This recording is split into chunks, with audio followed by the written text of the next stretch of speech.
시리즈 세 번째 시간입니다. 여러분, 온 세상에는 공기가 가득하듯이 온 우주에는 하나님의 뜻이 가득합니다. 그 뜻하심대로 해와 달과 별이 움직입니다. 그리고 나라가 흥하고 나라가 망하기도 합니다.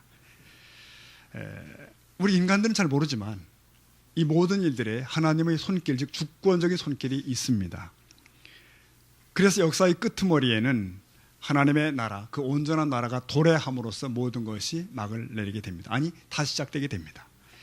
그러나 그 과정에서 하나님의 뜻하심과 우리 인간은 행하심을 우리 인간은 알 길이 없습니다. 이것을 하나님의 주권적인 뜻 혹은 가리워진 뜻이라고 얘기를 합니다. 이 부분은 그분의 고유의 영역입니다. 자, 이제는 문제는 이겁니다. 오늘 우리의 문제예요. 내 인생길입니다. 내 삶에서 그분의 뜻은 어떻게 이루어져 가는가? 그는 어떻게 인도하시는가? 그 문제죠. 우선 염두에 둬야 될 것은 우리 인생들에 대한 보편적인 하나님의 원하심이 있다는 거예요. 보편적인 뜻이 있습니다. 이것을 우리는 윤리적인 뜻이라고 불렀습니다. 그것은 하나님의 책인 성경에 기록되어 있습니다. 특별히 우리 성도들에게 공통적으로 주어지는 하나님의 뜻이라고 말할 수도 있겠죠. 예를 들면 사람은 살아가면서 하나님을 공경해야 된다, 우상을 만들면 안 된다, 안식일을 잘 지켜야 된다, 이렇게 사람이 살아가면서 하나님의 뜻을 성취해 가는 거예요. 그대로 가면 하나님의 뜻에 합하는 길을 갑니다. 그런가 하면 옆으로 내 부모를 공경하라, 또는 살인하면 안 된다, 간음하면 안 된다, 도적질하면 안 된다, 그 법도를 따라가면서 사면 우리 하나님의 뜻에 부합된 삶을 살아가게 됩니다. 즉 하나님의 뜻에 맞는 삶을 살고 있다는 얘기죠. 그가 바로 복 있는 사람입니다. 네. 자, 오늘 말씀 다시 보시면 아까 시편 1편에서 말씀했어요.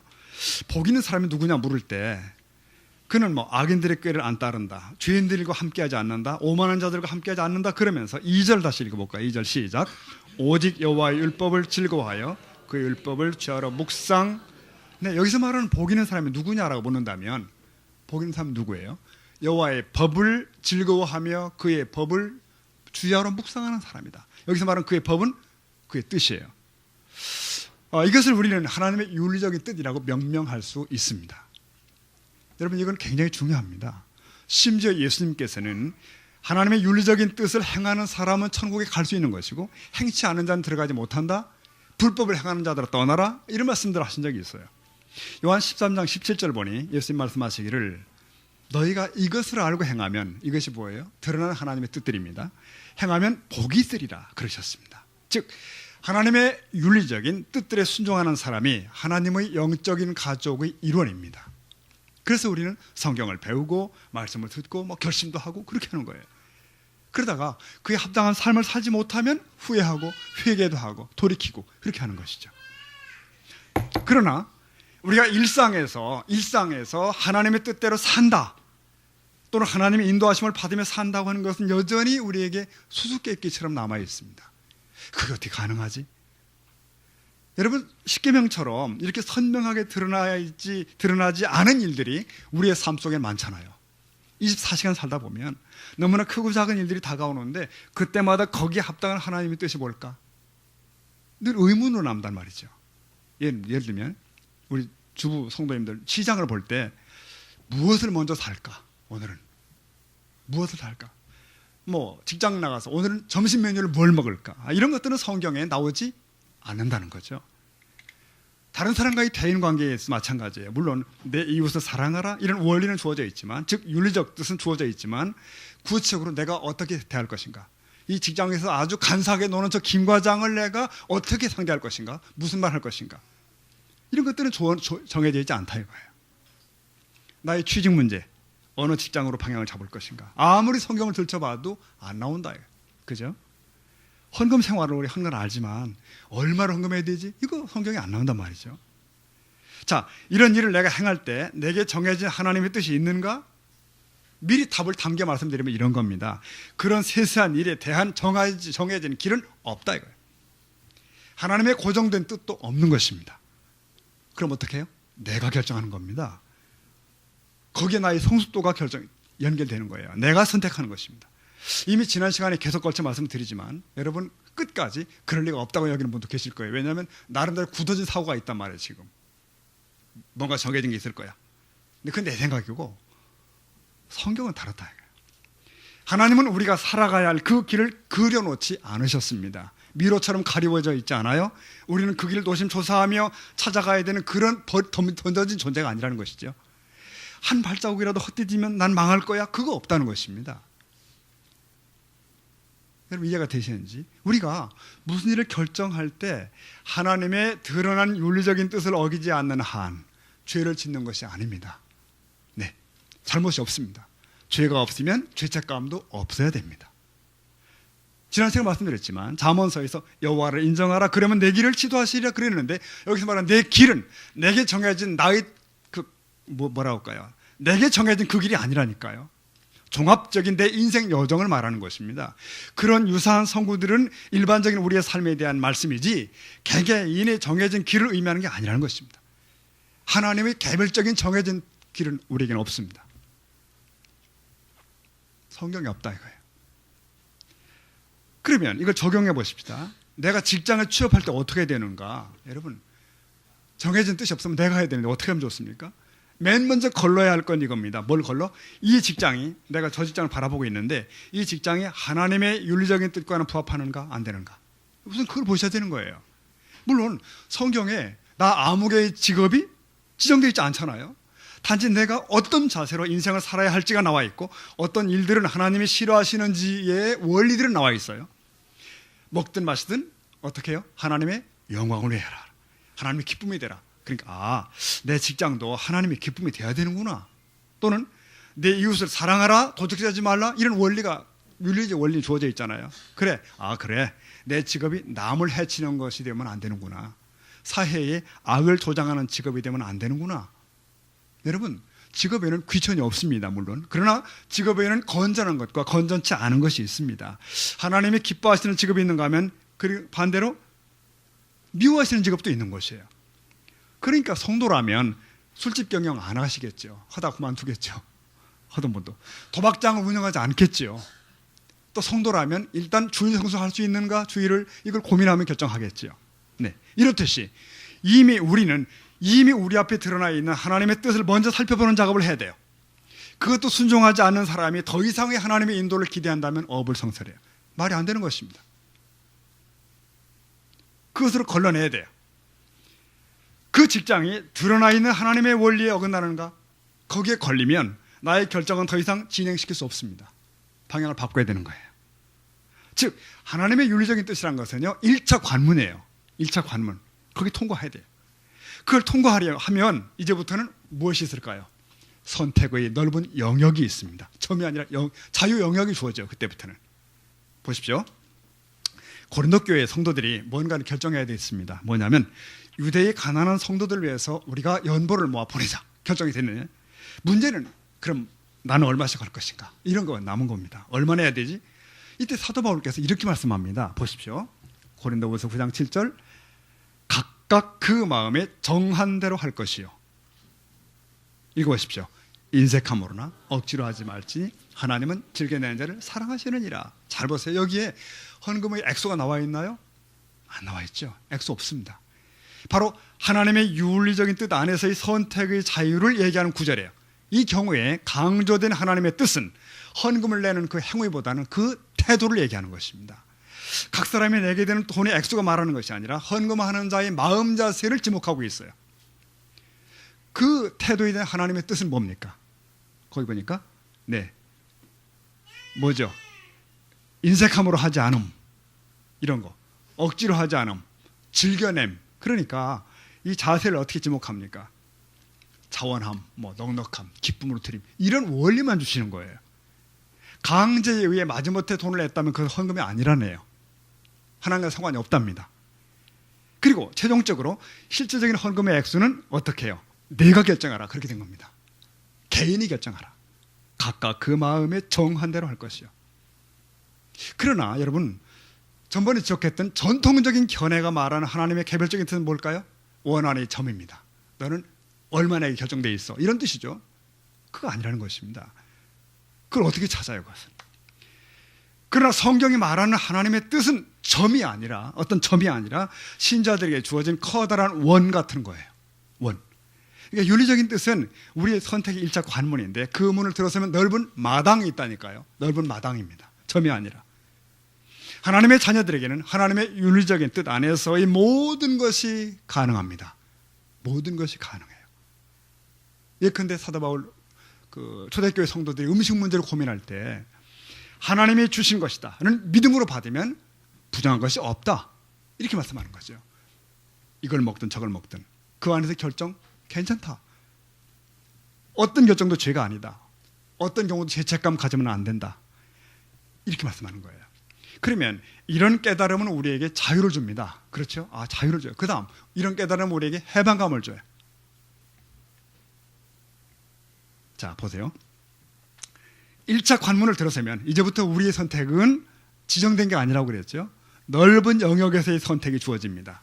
하나님이 이처럼 우리에게 자유를 주시는 이유가 뭘까?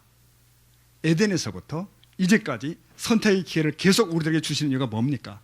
인간은 하나님의 파트너입니다. 인격적 상대예요. 어떤 때는 친구, 어떤 때는 배우자, 어떤 때는 자녀로 부른다니까요. 자유의지를 주시고 존중하시는 거예요.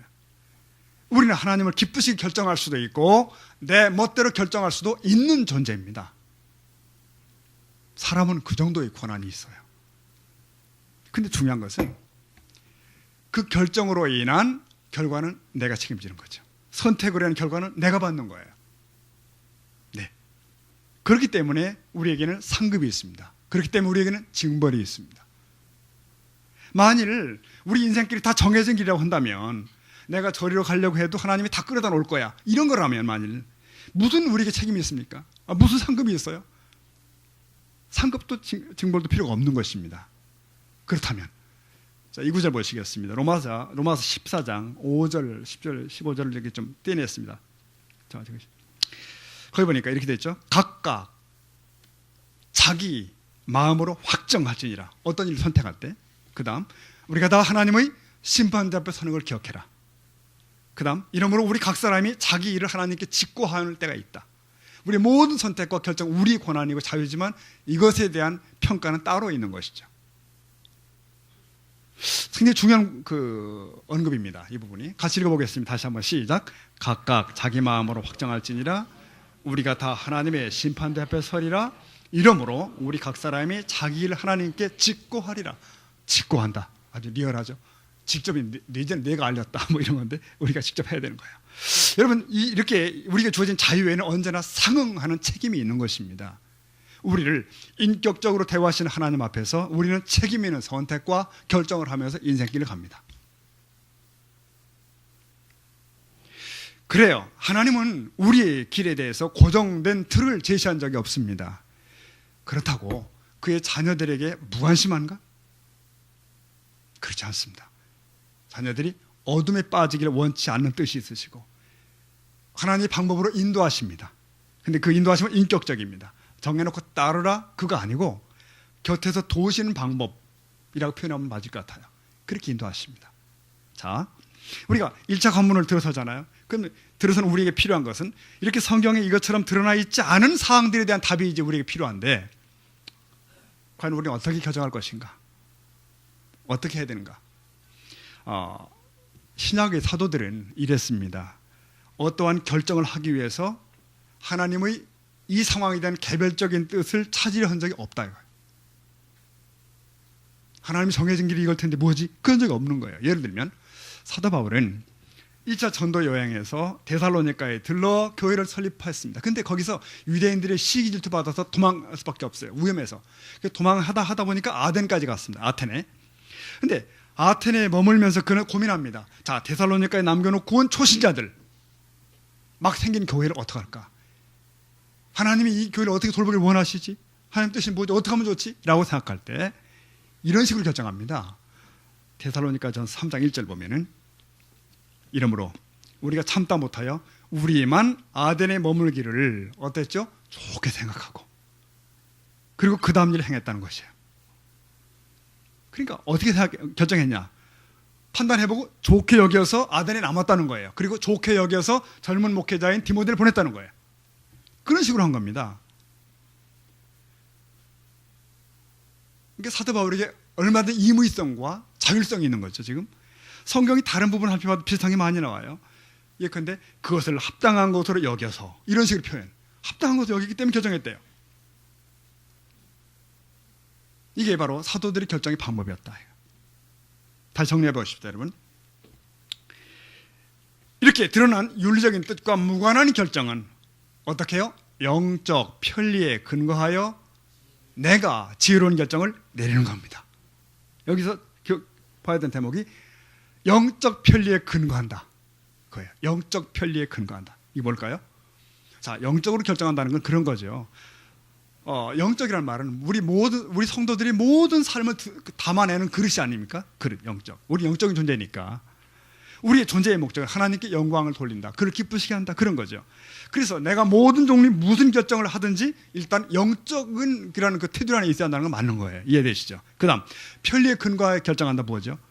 그 목표를 달성하기 위한 합리적인 길, 최선의 길을 가는 거예요. 괜히 돌아갈 필요 없잖아요. 합리적인 길 선택하는 거예요.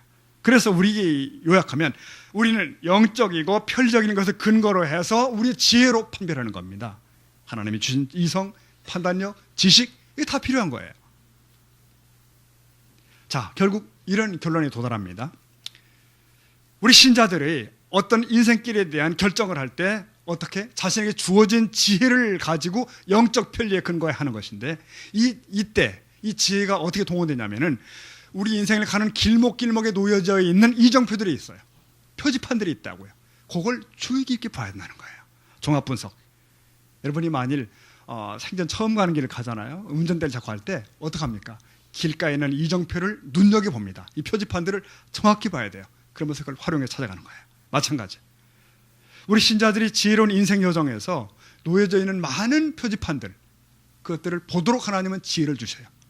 이용하셔야 돼요. 여기서 우리는 세 가지 표지판을 얘기하려고 합니다. 세 가지.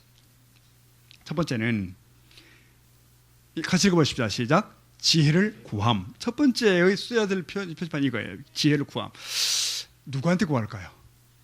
네, 하나님입니다. 야고보 1장 15절 보면 너희 중에 누구든지 지혜가 부족하거든. 우리 다 지혜가 부족하죠. 지혜가 부족하거든. 모든 사람에게 흔히 후히 주시고 꾸짖지 아니하시는, 읽어보십시오. 하나님께 구하라. 그리하면 주시리라. 아멘. 하나님께 구하래요. 그럼 주시겠대요. 지혜가 부족할 때. 여러분, 늘 삶에서 모든 게 필요하지만 뭔가 길을 결정할 때 지혜가 필요하죠. 이때는 어떤 방식으로 하나님께 지혜를 구할까요? 가장 좋은 방법은 기도겠죠. 물론 기도.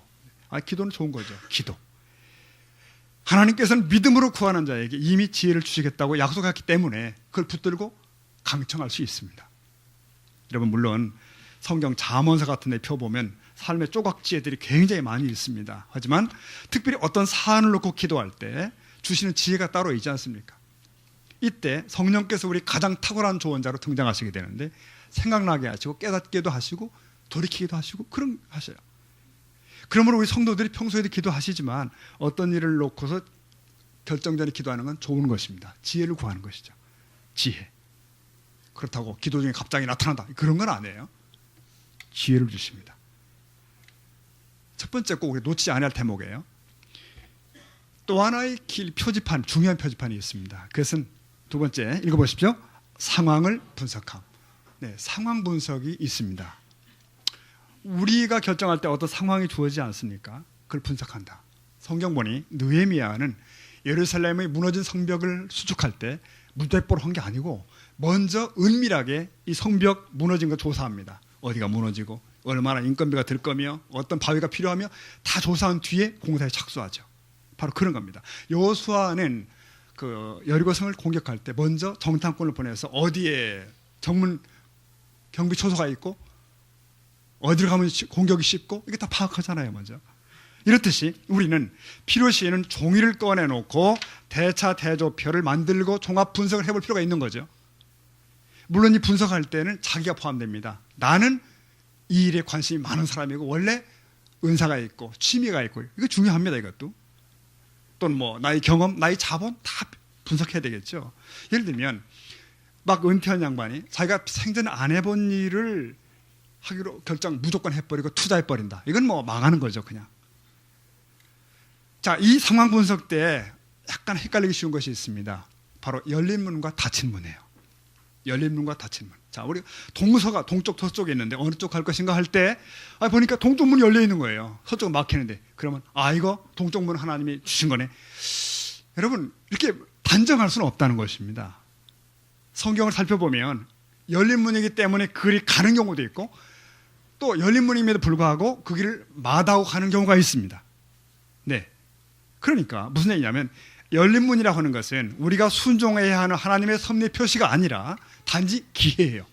그리고 좋은 가능성입니다. 그러니까 우리가 상황 분석에서 고려해 볼 만한 부분이란 뜻이죠. 고려해 볼 만한 부분이다.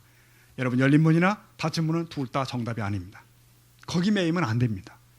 많은 신실한 종들이 길을 가는데 열린 문이 아닌 닫힌 문을 향하여 일부러 가기도 합니다. 그들은 편안보다는 어려움을 선택하는 거죠. 소명의 길을 가는 겁니다. 그래서 장애물을 부딪혀요. 그는 실패한 것인가? 하나님 뜻에 벗어나는 것인가? 그렇지 않습니다. 그들은 거룩한 소명에 붙들려서 인생길을 가요. 편한 길이 아니라, 행복한 길이 아니라, 자기 욕심의 길이 아니라 오직 그의 나라와 의를 향하여 가는 수도 있는 것입니다. 열린 문과 닫힌 문은 정답이 아닐 수 있다. 상황 분석은 그럼에도 중요하다. 자, 세 번째 얘기입니다. 세 번째, 조언을 구함. 이거 보십시오. 다시 시작. 조언을 구함. 이거 중요하죠, 여러분.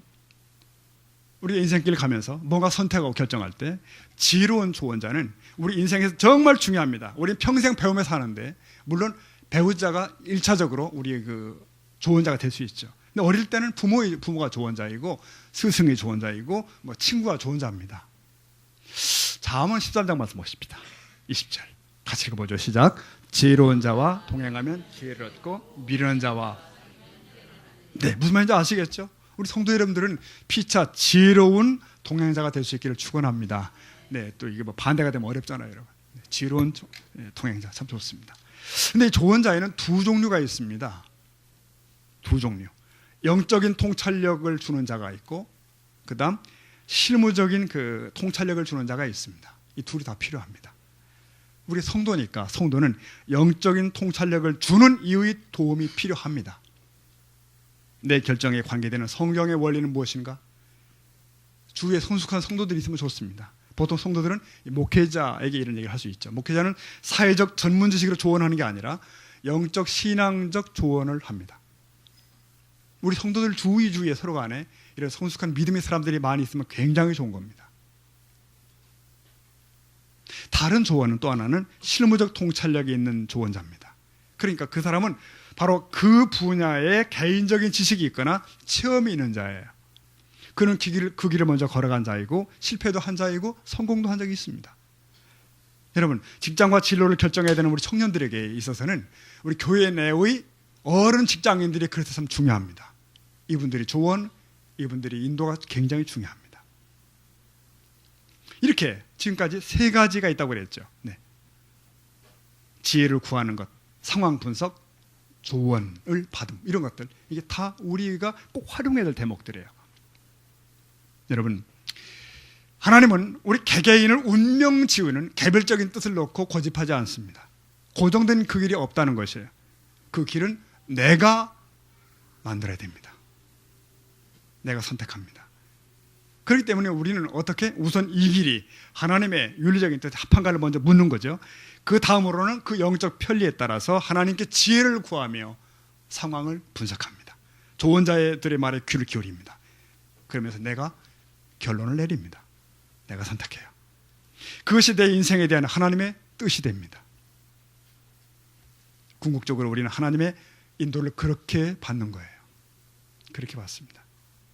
자, 이렇게 말씀드리고 보니까 뭔가 좀 남는 부분이 있더라고요. 좀 미진한 부분 뭐냐면, 그러면 하나님께서 우리를 대화하셔서 자유를 주셨다. 좋다.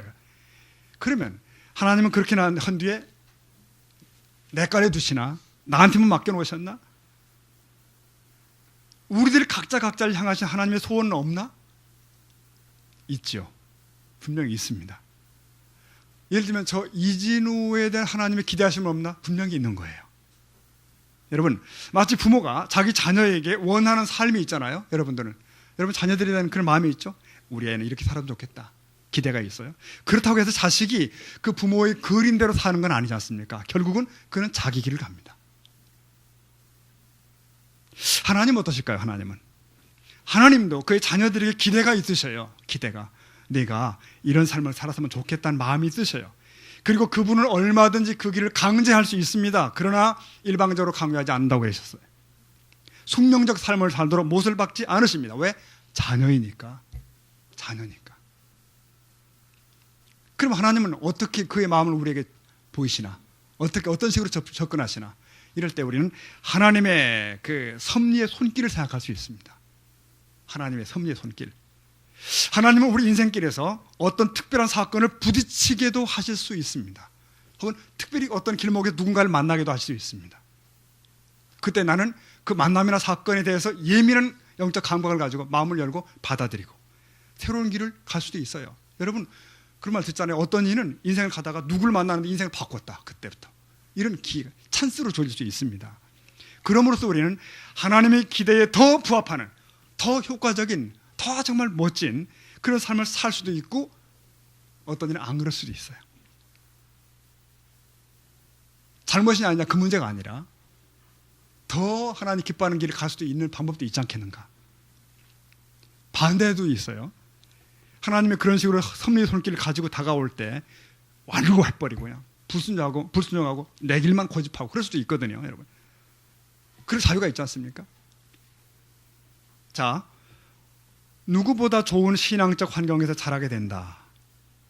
이것은 그에 대한 섭리적인 손길이고 찬스입니다. 인생의. 그럼에도 빗나가는 사람은 있어요. 그럼에도. 믿음의 가문서 자란다고 하는 것은 하나님이 주신 좋은 섭리적 기회예요. 분명히. 그 기회를 받는 자가 있고 그러나 거절하는 자가 있는 것입니다. 반대로 한편 불신 부모 밑에 컸다고 해서 꼭 비틀어진 생활을 사는 건 아닙니다.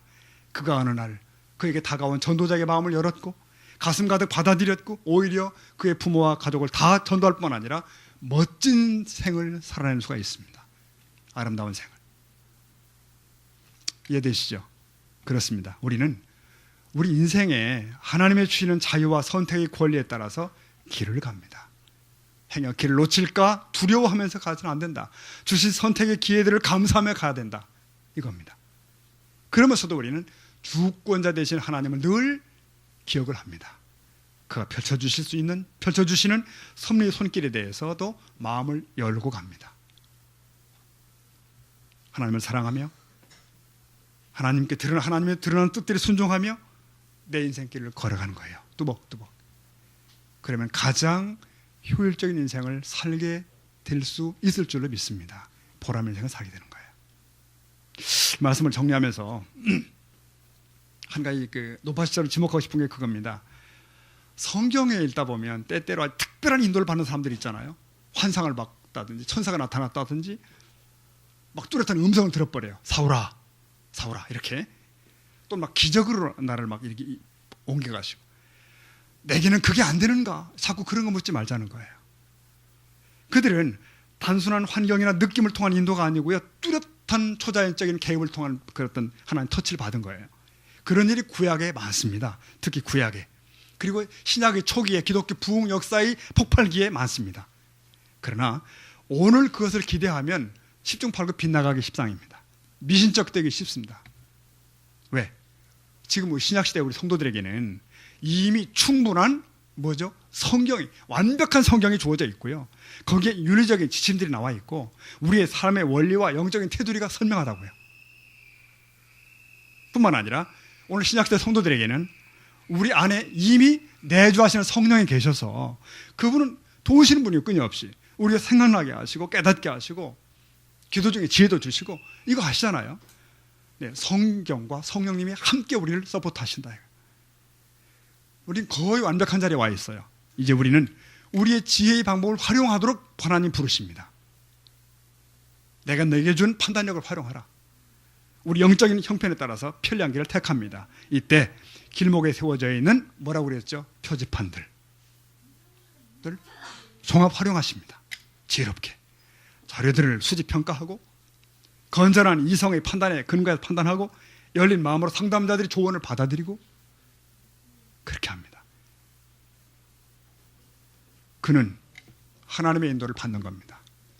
그렇게 그는 하나님의 뜻을 행하며 사는 겁니다. 그렇게 저와 여러분이 감사함으로 담대함으로 어떤 사항들을 결정하시고 또 그 결정을 내린 뒤에는 다시금 무릎을 꿇고 이렇게 하나님께 기도할 수 있어야 됩니다. 주님, 이 길이 주님이 주신 뜻하신 그 길인 줄로 믿습니다. 이 일의 모든 결과도 하나님의 손에 있고 그것을 저는 순복합니다. 저는 감사함으로 담대함으로 이 길을 갑니다. 이게 우리의 인생 여정에 고백해야 될 단어들이고 모든 일이 결정한 뒤에 고백해야 될 하나님께 대한 사랑입니다. 저와 여러분이 이 믿음 속에서 앞으로 나머지 생이 길다면 길고 또 짧으면 짧은 대로 또 주어진 삶을 그렇게 하나님 앞에 살아가는 저와 여러분 되기를 축복합니다. 우리 기도하겠습니다.